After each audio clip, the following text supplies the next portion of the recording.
మణిపూర్లో రాష్ట్రపతి పాలన అమల్లోకి వచ్చింది. సీఎం బీరెన్ సింగ్ తన పదవికి రాజీనామా చేయడంతో ఈ నిర్ణయం తీసుకున్నారు. అల్లర్ల కారణంగా బీరెన్ సింగ్ పై సొంత ఎమ్మెల్యేలే తిరుగుబాటు చేశారు.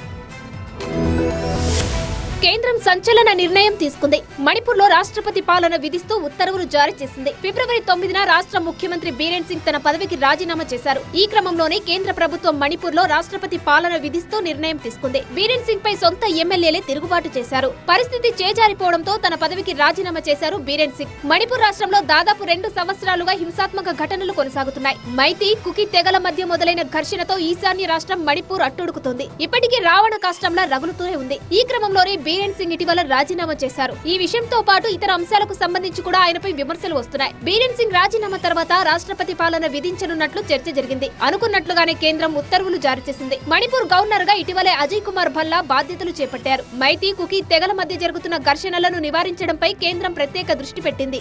గత ఏడాది ఆగస్టులో మణిపూర్ అసెంబ్లీ సమావేశాలు జరిగాయి. 6 నెలల్లో ఒకసారి అసెంబ్లీ సమావేశాలు జరగాలి. బుధవారం ఆ గడువు ముగియడంతో రాష్ట్రంలో రాజ్యాంగ సంక్షోభం ఏర్పడే అవకాశం ఉండడంతో కేంద్రం రాష్ట్రపతి పాలన విధించింది.